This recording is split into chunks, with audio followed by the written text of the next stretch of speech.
stop me at any point and ask any questions. I'll give you a little bit of my background personally so that you know what sorts of questions I might be helpful in terms of answering. I'm actually assuming everybody here, this is a graduate class, is that right? Or this is an undergraduate class? It's an undergraduate class, okay, good. I'm really glad you told me that because I was thinking, I wonder if you're about to all get ready to write a thesis or if you're just sort of starting to get, situated in economics. So, I'll tell you, my background is, when I was your age, I was in a similar class. I studied resource economics, did an engineering degree at the University of Arizona. And then I recently completed a PhD at Stanford in the Management Science and Engineering department. And all of my thesis work was related to resource management. I was in the economics and finance group there. And what I ended up writing for my dissertation was a series of new pricing models for water. So you probably know a little bit about water resources, and it's an area that's been very slow to reform. And there's a lot of complicated economic questions to do with how we should manage and price water. So that's an area of expertise that I have. So if you have questions at some point about water resources or the economics of water, then hopefully we'll touch on that during the lecture. But you can kind of, feel free to jump in if you have specific questions. It's okay if we go a little bit off track because my objective for the lecture is to give you a sense of research level questions, how economics plays into making decisions in real resource markets, and then to give you kind of an opportunity to sort of ask things that are on your mind. David's going to actually take you into the microeconomic theory so that you learn some of the foundational stuff we're working in this area. So, just really quickly, what sort of majors are you guys? How many of you are sort of engineering majors, earth sciences, biology? Okay, what are some of the other majors that I'm missing? Environmental economics and policy. Economics and policy is a major. Yeah. So econ policy. Okay. I think maybe there's a lot of undeclared people who are in the room. So I'll start with this is not the exact lecture I'm going to give you, but I'll start with kind of a more general view of what we think about when we think about resource markets. So one of the things that you're going to study a lot over the next couple of months is the idea of a market. What comprises a market and why we care about markets, why markets exist and why they don't exist.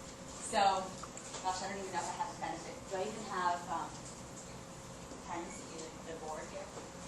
Maybe not. Okay. I'm just going to use the chalkboard. So I guess the first concept is the idea of trade. So what does it mean to have trade? And here there's basically a set of economic principles that determine when you get trade. You need two things for trade. This is actually important. I'll put you on to the end. No, I won't put you, but I'll ask you at the end. So which one can you see best? This one or this one? Are they equally bad for some people? You guys can see this one really well. It's opposite. Okay, well bear with me. I'll tell you what I'm writing. And I'll probably erase as I go along. There's an eraser maybe on the other side. Thank you. Okay. So, all right. So the first concept is definitely trade. So this is like the foundation of the economic foundation, what we care about in resource markets and in all markets. And it turns out there's two conditions that are well established in the economic literature that determine when you get trade. The first one is that you have to have property rights.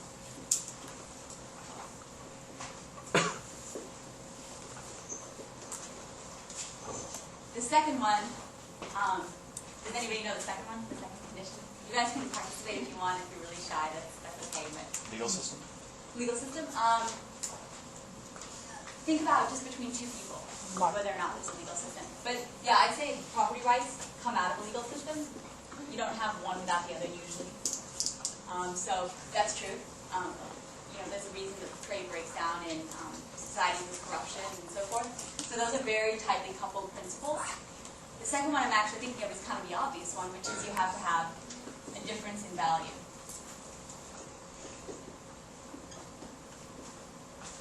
So you might call it a delta. two things, right? So, I have a very large store of Easter candy, and you don't have any candy, and you're willing to trade me something for some candy.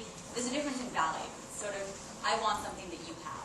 And those two things are actually the tenets of trade. If anybody asks you in sort of an Econ 101 class, what do I need for trade? They're looking for these two things, and that all comes from what we would call the Coasian Doctrine, which was, of course, Ronald Coase. Okay, so now that's already like just one complete concept, which, is sort of foundational to what we're going to study, trade. So that seems all pretty clear. I'm sure you've probably heard something about that before. Now, here's another conceptual question that moves into a discussion about markets. Do you ever have 1 and 2 and still not get trade, still not get trade? Is there anything that might prevent trade?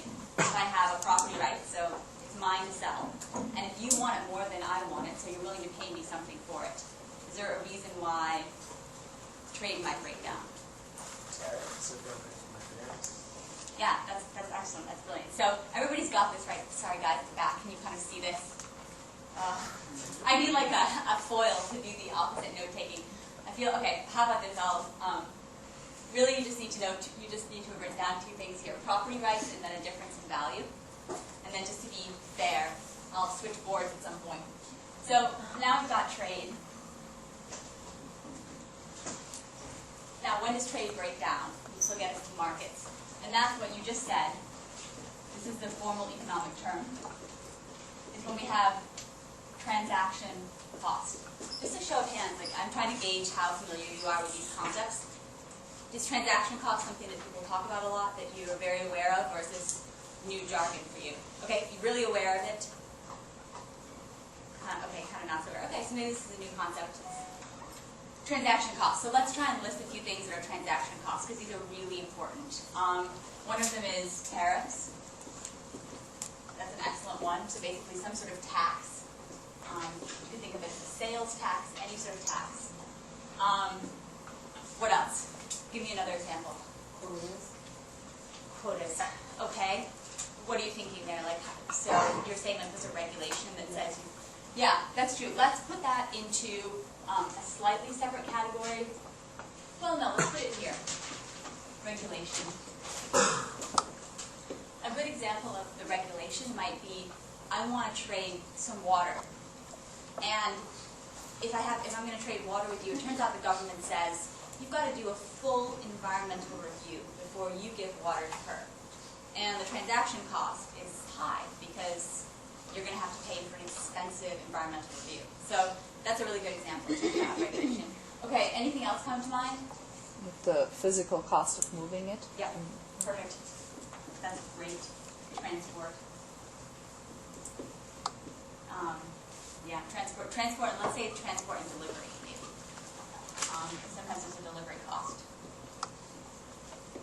Anything else anybody thinking about? I'll just keep going through that ideas. Communication barriers. Yes. Now, say more.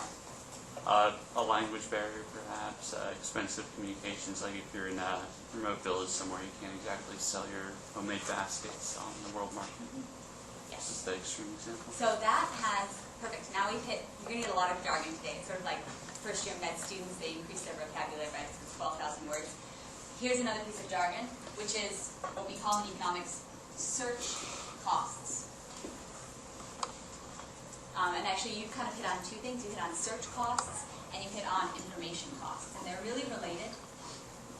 Economists use them with slightly different ideas.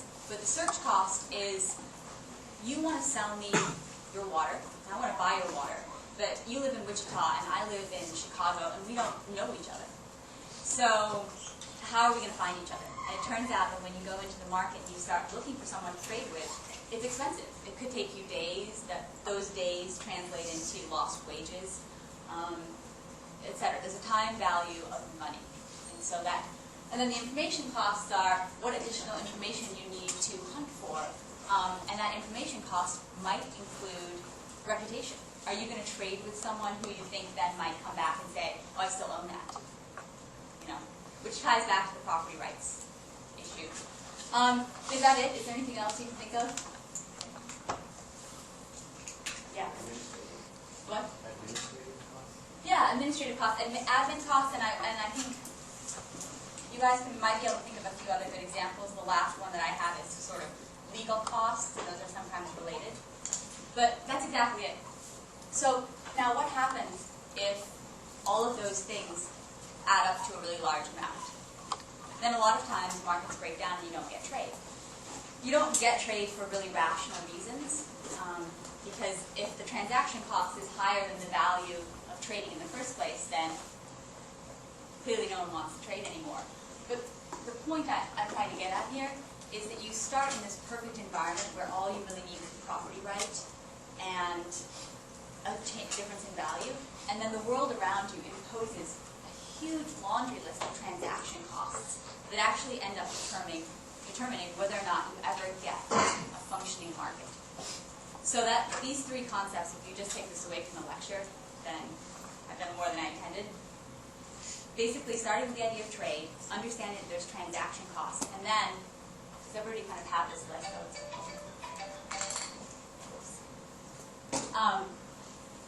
That'll bring us to the next concept, which is markets. Here I'm going to draw you a nice little diagram to show you how a market works.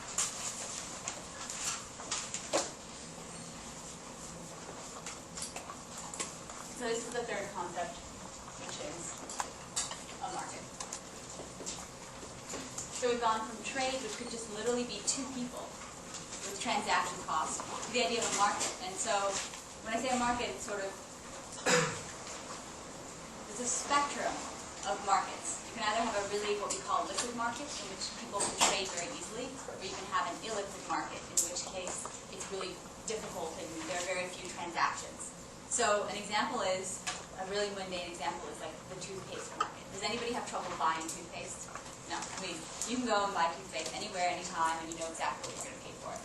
On the other hand, what about resource markets, which interest all of us? If you want to buy timber, or you want to buy water, or you want to buy land to some degree, or some form of energy, those markets can be a lot more illiquid.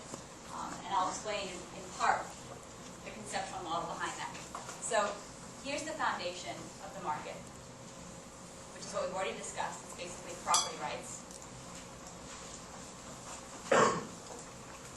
And the assumption, if you have a market, is that there's some value to trade. So you start with property rights, which is, again, you pointed out, is also really the legal system. So that's what you start with. Thankfully, in the U.S., we have a functioning legal system. Then you come up here, and you have really two choices. I'm going to ask you for a couple of examples. But you have basically here what I would call distribution points. And then over here you have basically what I would call a clearinghouse, which is an auction. Sometimes it's called a central clearinghouse.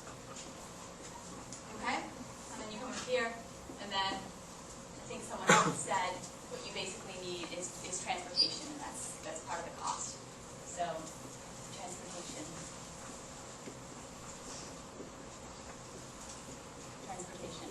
and delivery. Sorry, I don't have great handwriting, which is why I tend to do PowerPoint for you guys.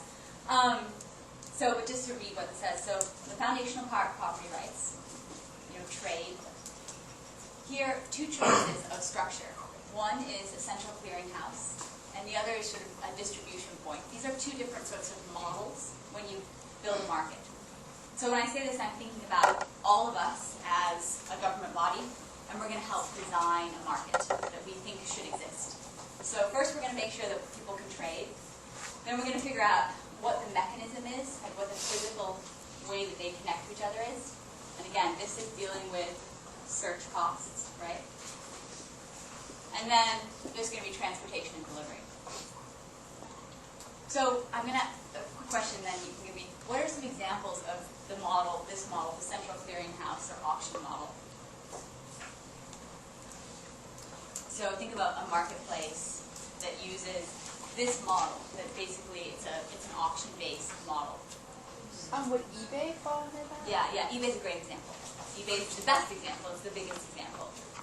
And a lot of times when I think of this, central clearinghouse auctions, I think of online auctions. But in reality, there are lots of auctions that aren't online, right? So foreclosed properties would be a good example, that a bank holds an auction and you physically go, farm auctions. There are lots of examples where people use the auction method. It's a good way to sort of get people together and then they can bid the value of something. The nice thing about online clearinghouses is that you can often have sort of dual-sided bidding, so you can have sellers and buyers placing bids, which is an efficient way to clear a market. So eBay is a good example. In the resource domain, oh yeah, go ahead, jump in. Would that be like a commodities exchange too? Yeah, commodities exchange is another good example of the central clearinghouse. There's a nuance to that that's good to discuss that relates to transportation and delivery, but that's also a good example. Yeah, that's very good. So we're familiar with that model. Commodities is good. Another couple of examples from the resource division is that there are actually, if you go in Google tonight, you'll find that there are online marketplaces for timber. For instance, you can buy, basically show up on Google or show up on a website and enter an auction to get a certain amount of lumber delivered. Same for some other resources. I guess that I'm trying to think if there are some good land auctioning sites. Maybe not that I'm aware of, but if you come across them, you can let me know. The distribution point model is the one that we're much more familiar with. So, I mean, it's almost, does anybody want to just give a random example of the distribution model? I mean, Retail. Yeah, retail. It's basically everything that falls under retail. So, your Safeway, your gas stations, your Walgreens, everything is the distribution point model. And so, that basically, begs the question, why do you choose a clearinghouse model over a distribution point model? And that's kind of an open question. I'm not suggesting that there's a really firm answer, but there are clearly two different ways, at least two different ways, to build a market.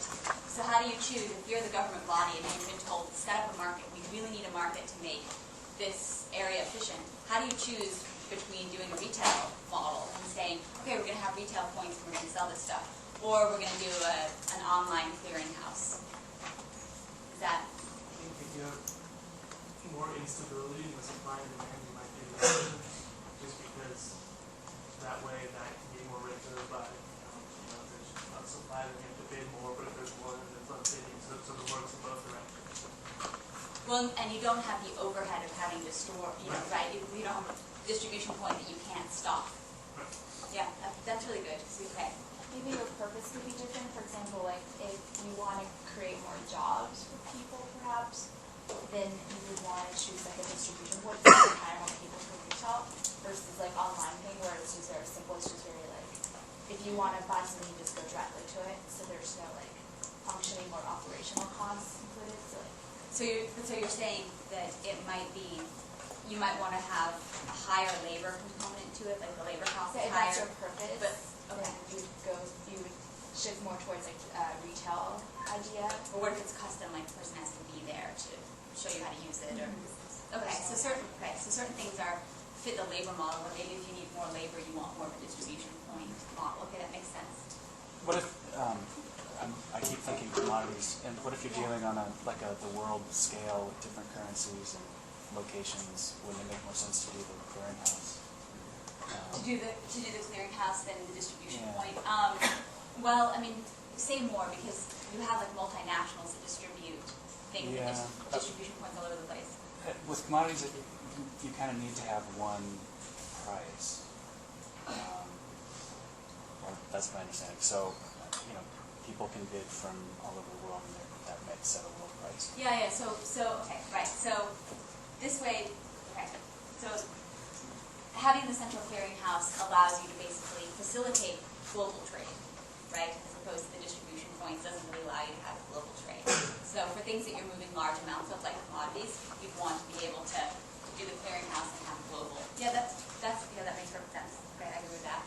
I guess if you have things that have set prices, like for the distribution, like you have someone decides the price on something, and not, I don't go to a store and bid on if I'm going to buy, there's a price on it. So if you want Yeah, to so use more if you're safety- someone who wants to have a fixed price model, Right. then you also, want to, okay, yeah, so the price, there's a price involved, right? There's, yeah, okay. I think that it would be, for a lot of daily necessities, it would be very inefficient to have a central clearinghouse because it takes a lot of time. And so, for example, a housewife who wants to go and buy toothpaste, she doesn't want to spend 10 minutes bidding with the housewife next to her $120 here, $220 here. for the toothpaste. So This one's in Taiwan, this one's in, yeah, exactly, right. it's easier to just say, okay, it's fixed, and I'll get it and compare it. Yeah, that makes a lot of sense. Yeah, that's a perfect example, right? So okay, anybody else want to, you can chime in later too. So, sort of characterizing what we've said so far, for certain things it's actually really intuitive to know which model works, partly because we just observe the world around us. So, as you said, I would say for distribution points, we were basically looking at things that the demand is somewhat more stable, right? Because you've got overhead. Whenever you have a distribution point, you've got warehouse overhead and you've got labor overhead. But if you've got pretty stable demand, no one's going to stop buying toilet paper. No one's going to stop buying toothpaste. It seems like video games are pretty robust. If you have a really strong market, then having a distribution point is really appealing. On the other hand, if you have sort of, say, let's say fluctuating demand or fluctuating supply, then perhaps you want a clearinghouse. Now, someone help me get to the next part. I'm talking obliquely. So what's actually another piece of jargon that would describe why you might want a distribution point versus a central clearinghouse? So one of the big differences here is price stability, right? So how much has the price of toothpaste changed? It changes a little bit. It doesn't change a lot. And so I guess my point here is that the supply and demand aspect of each of these markets determines price, and it also gives you an indicator as to which model you're going to think is the best fit for that market. So one thing is going to be supply-demand. You're going to think, if I own a toothpaste manufacturing facility, demand is X thousand tubes from day 1 until year 10, and I have all of the ingredients that I need, then you have a model that fits very nicely into some sort of distribution point. But if you have a commodities exchange where the amount of wheat that you have available each year changes, and crop substitution happens, and you need to move large volumes, then you basically have more of a clearinghouse model. And it turns out that for our purposes, for thinking about environment and resources, clearinghouse models are dominant in that environment resource space. And then I want to get to this last piece of the picture, which is the transportation delivery component, because to your point, you don't want to be paying, there's cost here. And so the method of transportation delivery also determines, this is really two-way. So the transportation delivery also determines whether or not you want a distribution point model or whether or not you want a central clearinghouse model. So let me try and give a good example here. Well, I'll give you two different resource examples. So, and both of them use sort of a clearinghouse model, or at least they should use a clearinghouse model. So, on the one hand, I mentioned that there are central auctions for timber, online auctions. And so, in which case, if you win that auction, you just get basically a large semi-truck that delivers the timber to you. And the transportation is, it's fairly routine. And so, the clearinghouse model is driven a lot by not wanting to, the cost of transportation. You don't want to pay to take timber to one destination if there's no demand for it there. So you do the clearinghouse model and you ship it where it needs to go. On the other hand, water, which I'm going to talk about in more detail in the second half of the lecture, doesn't have an easy transport mechanism. You can't sort of truck it. Well, people do truck it, but it's very, very costly. So what you end up depending on is infrastructure. It's basically state-owned or federal-owned infrastructure. In which case, again, you have to use the central clearinghouse model, but you actually end up having to factor in accessibility of transport. So if you understand these three parts of your problem, if you want to set up a market in anything, you want to sell anything, whether it's, I don't know, some sort of basic commodity or some sort of new, some sort of environmental resource, if you can answer these three components, if you can say, I've got a well-defined property right, I either want a clearinghouse model or a distribution model, a retail model. This is definitely retail. And I can figure out how the transportation, which is, just like everything else, is a big component of cost. Then I can decide, I can basically design a market. So,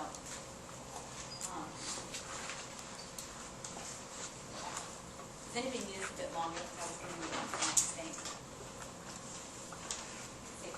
You've also got it over there. Okay, so that gives you constituent parts of the market.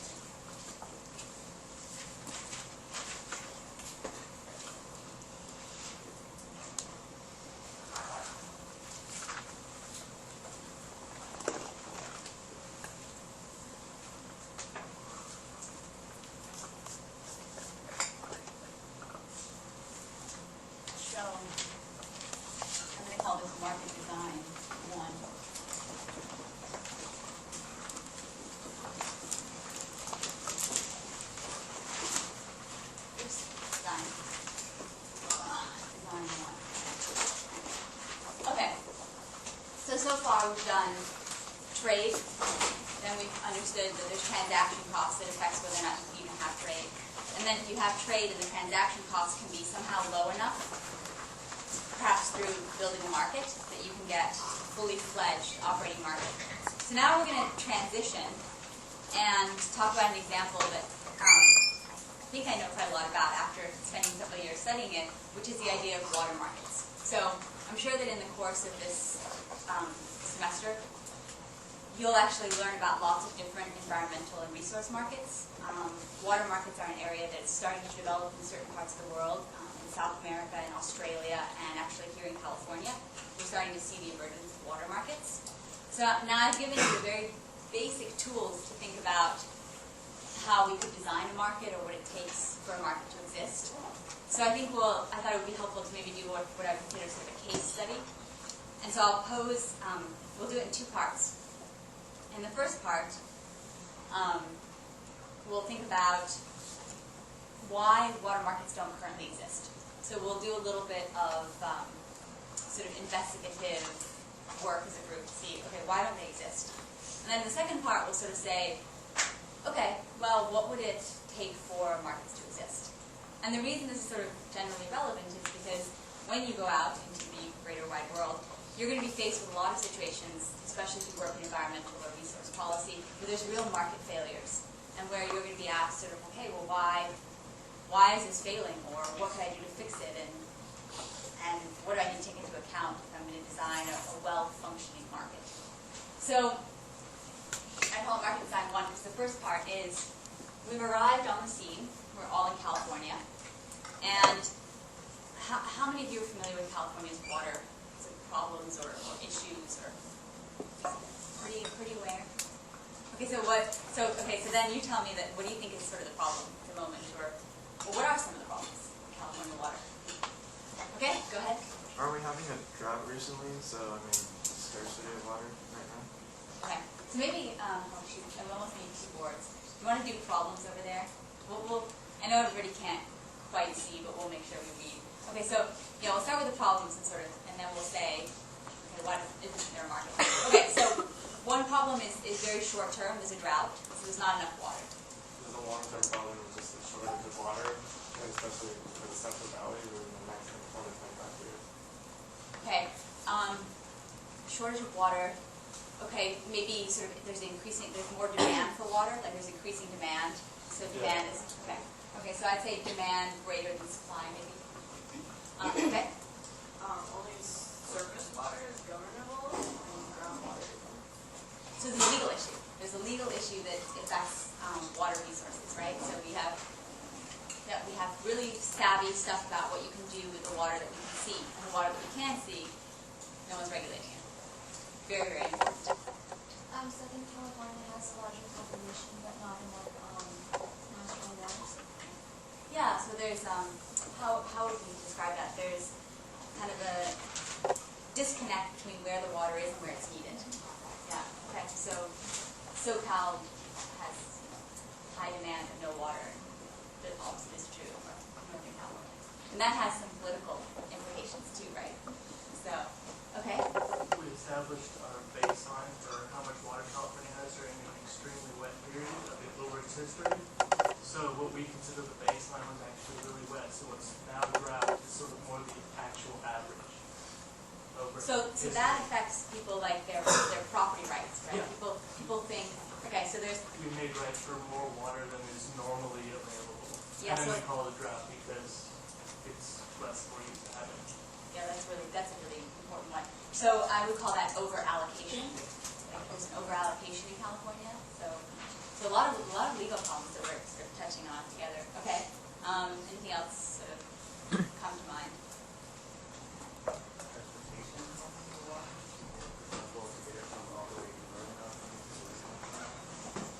Yeah, so one thing that we have to take into account as a society is that we have to pay the cost of transporting water. So this relates back to your point. They're really close, that Southern California and Northern California. There's also transport costs. And I think the transport part has some other dimensions because when you transport water, there are some losses, right? So some of it evaporates, some of it seeps out of the canals, the piping. So the transport of water, the cost, and the actual losses in the system are really concerning. Okay, anything else? Yeah, go ahead. Clean water, making sure it's not contaminated. Yeah, pollution, like, pollution of, do you have something specific in mind, like chemical pollution or? Nitrate and Silicon Valley from agribusiness. Okay, so like fertilizer runoff, high nitrate content in water. Okay, so ag pollution is one. What about, have you guys been sort of reading a little bit about the fact that because of increases in sea level, that we're getting saltwater intrusion into aquifers? So places along the LA coast, there's now saltwater intrusion. So if you used to have a well and you used to pump water, now you're pumping, instead of nice, clean, potable water, you're pumping salt water. So I think we should also, include saltwater intrusion into aquifers. There's a few other climate change related ones. I don't know if people want to consider. You get a lot of leakage from gas stations into groundwater. Yeah, so another pollution thing might be, well, that's a good point. I don't know if we should distinguish between the two, but there's surface water pollution and there's groundwater pollution. And in general, we're just very concerned about the quality of the water. So multiple contaminants, okay? There's like a interest conflict, for example, between fisheries and agriculture. Like people who want to grow food, they'll pump water out of the river, but then people who want to fish will want the water in the river so the fish population stays stable. Yeah, that's exactly right. So it's a slightly legal and sort of a competing resource, maybe. Yeah, we should definitely note that one. And you're sort of probably thinking about, there was that maybe 4 or 5 years ago now, there was the Klamath Bay, or the Klamath Fish disaster where the farmers wanted to be able to irrigate their crops. And this is in Klamath, so up in the sort of Oregon, Washington area. And they basically convinced the regulators to allow the water to flow to the fields. And there's a massive, massive death of fish. So all of these sort of salmon died in that particular river. And if you remember the political coverage at the time, it's about 4 years ago, people showed up in D.C. and they put sort of dead fish all over the White House lawn. And we're going to make some major scandals, big fish kill. So yeah, competing resource use, some dispute over who actually has the right to the water. There's a lot of legal issues that we're hitting on. Anything else you want to add to the list? Just sort of legal issues to smaller subsidies for agriculture. Okay, so, but why is that a problem? So say more. If they're going to pay a lot less because they can lobby or something like that, I guess they can compete with other producers, outcompete other producers who maybe who have access to water more than we do. Yeah, but so but so they're not. You're hitting on an important issue, but it's sort of, I think it's sort of a pricing issue. So they're not paying. I think what you're saying is they're getting cheap water, so they're probably using too much of it or not using it economically. Whereas if they're facing the real price, then they might. If they were paying more for their water, do you think they might install drip irrigation and use it more efficiently, maybe? Yeah. So there's some pricing issues, and subsidies are definitely a problem. But they're a problem because they distort the price of water. Okay, I think that's a really good list. I'm trying to think if I want to add any more. I mean, there's a couple of other climate change things that are going on that people who regulate water care about. So if you look at what they call histograms of the water, kind of probability of flow at different points in the year, you'll see that that's shifted quite a bit. So now our snow melt occurs usually up to a few weeks to a few months earlier than it used to. And you'd sort of think, oh, well, what's the big deal? But the way that we manage our reservoirs, we usually store that water and then we release it later in the summer. But if you get the water a lot earlier, you can't store as much. This is a little bit of a subtlety, but you can't store as much water because what if you have a big storm and then there's a flood? So you need to reserve room in your reservoir to capture extra storm water. So if you have the snow melt later in the season, then you can actually store more of it, whereas if you have it earlier, you're worried about rain and storms, and you actually have to let more of it go downstream. So your reservoir level is lower, and the cause of that is actually just climate change that's causing global warming that's then melted the snow earlier. So that's another climate change impact that, although California is not getting less precipitation, we're not getting less water right now, we are seeing an effect of the timing of the water that we receive, and that's messing up the system slightly.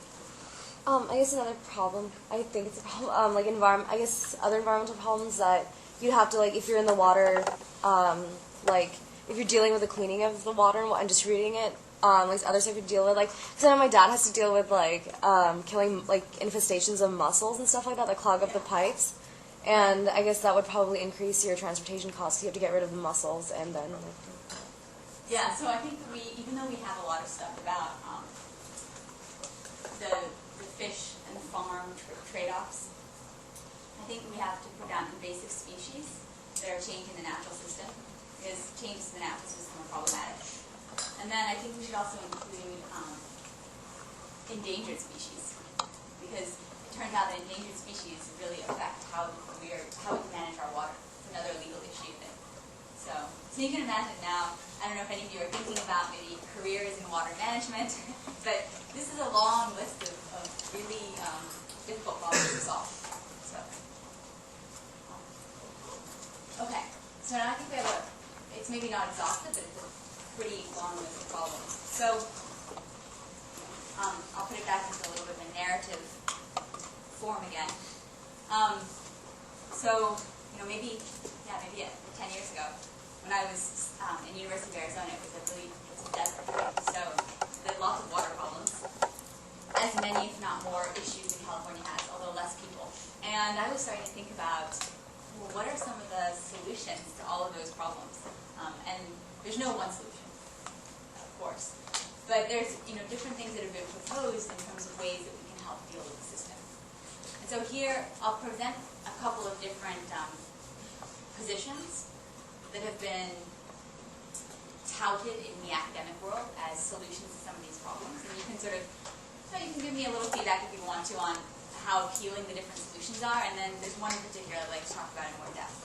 So the first solution is that, to your point about pricing the water, there's a group of economists that have said, look, all of those things on that list over there, those problem issues, are externalities.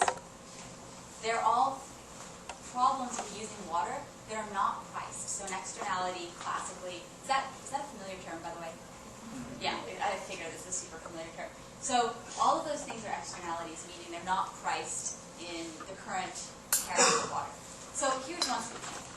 Why don't we just look at the price of water and raise it significantly so that some of the costs are accounted for? So we can raise it in a couple of ways, but we can raise it so that we basically decrease demand, so we use less water. We can also raise the price of water and set aside some of the funds used to buy water to go and help some of these problems, to go and help with the fish and to basically do some remediation. What else do we have? To deal with the competing resource issues, etc. So one is like raise the price, and a lot of the other problems will disappear. Second group of economists say, no. The price mechanism, externalities, they're really hard to price. We don't really exactly know how much the life of a fish is worth. And so, we've got some studies that say that fish are worth a lot, but they're not a big consensus. So you cannot try and raise the price of water arbitrarily, et cetera, et cetera. What we should do is come up with a really complete regulatory framework. We should get the 100 best scientists in the country, and we should come up with new laws. We should regulate groundwater. We should decide exactly how much water stays in the environment and exactly how much goes to existing property rights holders. We should determine exactly the admissible pollution levels, and we should fine anybody who pollutes, and we should monitor much more extensively. And so we should take this entire regulatory approach. We're just going to completely overhaul the system. Are you saying that they're rationing the water to each person, or like just? Well, in the regulatory framework, it depends on how much water there is left after you impose all those restrictions. But there'd be some rationing. There'd probably be under the proposed regulatory solution, you might end up confiscating water. So I don't know that you want to necessarily think it's for sure rationing. But one thing that's already happened, right, is that we've taken some water from the farmers in Central Valley and we put it towards environmental uses. So you could sort of think that under the new regulatory framework, maybe the farmers get a little less water, maybe the fish get a little more water. There's probably, any way you look at it, going to be enough water for humans, of course. But maybe we have to pay a little more for the water under the regulatory framework. But again, let's think of it more in a pure regulatory framework. It's sort of like taking the whole amount of water that we have as a state and deciding scientifically what's the best way to allocate that water. And again, of course, your eyes are supposed to be getting big because you're like, how would that ever be possible? And that's, of course, one of the problems. I'd love to really hard to do because then you also have basically everyone asserts national security rights over water. Because I know, like, you have some countries, like I was doing a study for another class where Jordan, like 70% of the country of Jordan's water goes to its farming, which is only 2% of its actual GDP.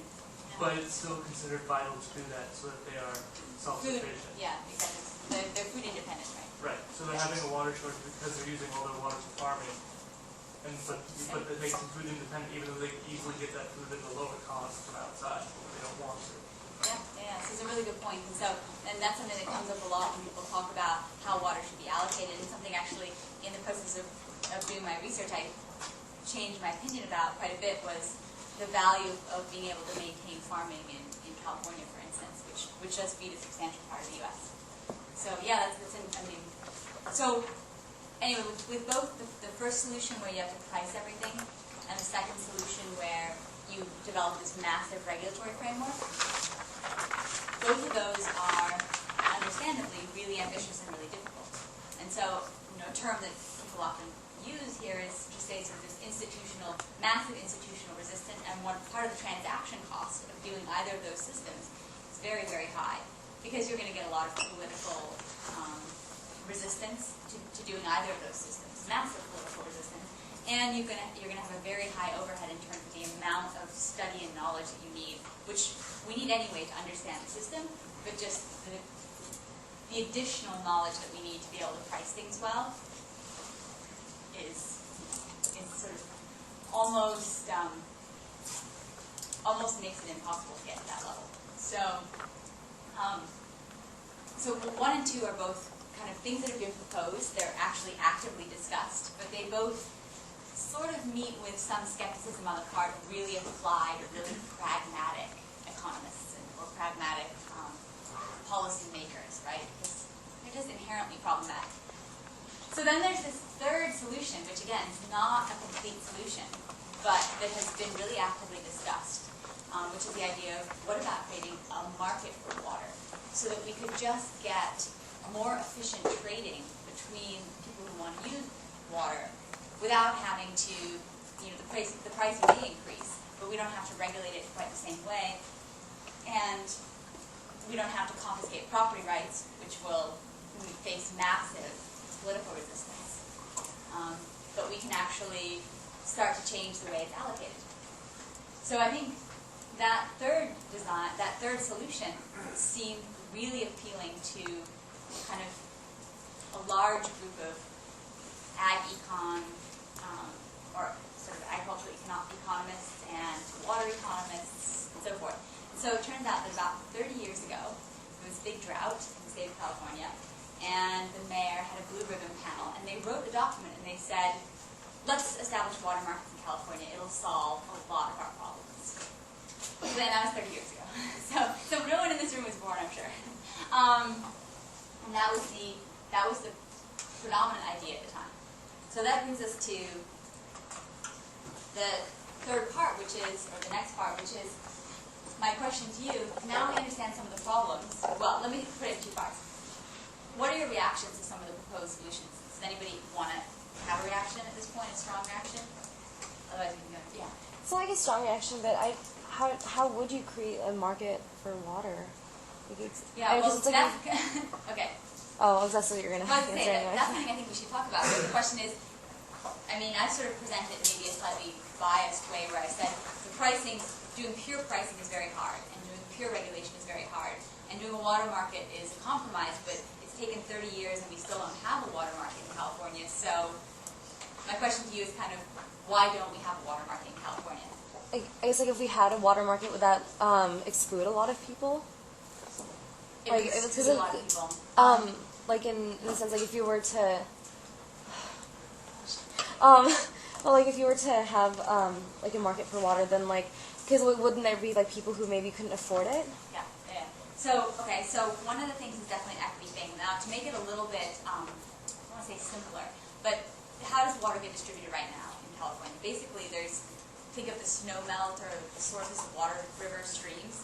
Then underneath that, there's a band of what I would call intermediaries, and they're things like water districts. So there's a Sacramento Water District, and there's a Berkeley Water District, and there's the Metropolitan Water District, which supplies a lot of water to Southern California.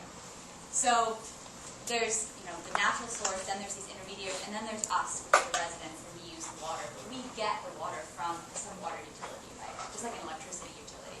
So don't think of, at least at this point in the discussion, let's not talk about a water market where you or I go online like the toothpaste lady and actually try and buy water in the morning. Like, oh, all right, I've got a good deal. Think of it more like the water intermediaries being able to trade water. So think of it more like a district in a farming community could trade water with an urban district. So that way you kind of get away from the problem of people not having water, because everybody within the district is getting supplied. And just as a benchmark, there's, last time I checked, there are more than 300 water districts in California. So I'm talking about trade, but between a group of, be like companies being able to trade, right? Okay. Just to back up a little bit to get perspective. Right, really, it's really hard to talk this long. I'm curious, you said that these are the views of two groups of economists. Are there also free market economists that say we should do nothing? And where does that fit in? Well, the free market economists would be in sort of favor of a market solution. So I think we're going to get to that. Well, free market meaning it'll take care of itself. Don't create a market. Just Well, let so it. the free market is neocon, or not neocon, right? Neoclassical sort of free market economics is, sorry, I think of them both negatively. So they would be in favor of establishing markets and then having limited regulation of the markets. Who would be the people that would be in favor of just not doing anything? Anybody? Political terms. Well, I think people who would be in favor of not doing anything would be people who are sort of, I would call them ostriches, they have their head in the sand. I think there's a recognized problem. I don't think I'm not sure that I've come across, at least in the academic literature, very much discussion of there's no problem, or sort of, oh, there are no, this doesn't exist. And not that I'm advocating. I was just Yeah, curious to know. Well, no, so it's a good thing. Like, are there any people who say the system is fine? There's no problem. No, there aren't very many people who say the system is fine. But in terms of market design, the free market approach, which is actually being kind of tried out a little bit in Chile, would be much more the anti-regulation, and then there'd be another branch of the economists who would say, let's build a market, but let's really carefully regulate it. And they would say all markets are subject to market failure, and so all markets require regulation of some form. Yeah, go ahead. Who has the property rights to water in California? Who has the product? Yeah, I think I was starting to ask really detailed questions. So the property rights in California are what are called prior appropriation rights. So there's two different doctrines of water rights, or water law in the U.S. On the East Coast, they're mainly what are called riparian rights. And a riparian right is established by basically being in proximity to a stream and removing the water from the stream. And so once you're removing a certain amount of water, and if you own land that's on the stream, then you have sort of a right to a certain amount of water. Does that make sense? In the West, in California, we have prior appropriation rights, which means sort of they're first come, first served rights. First in time, first in right. So when people moved out here, particularly sort of during the late 1800s, gold rush period, and farmers moved out here, they started using water, and whoever started using it first has a right to it. So you can imagine that the way that California is structured now, the water rights are held predominantly by farmers and by people who started using that water for agricultural purposes before there was LA, before there was San Diego. And the water rights that now belong to San Diego and LA and so forth are considered junior water rights. So everything's based in time. So the one in 1890, if there's ever a drought and you have an 1890 water right, there's no drought. There's always enough water to fill your right. 1910, always enough water. 1960, always enough water. 1980, you might get cut. So a lot of cities around the western U.S. that hold more junior water rights, what economists have kind of noticed is, whoa, cities pay a lot for water and they value water really highly. But they don't have rights to water, at least not older rights to water. And that's how we get to the idea of markets, right? Because what if you can change the allocation? What if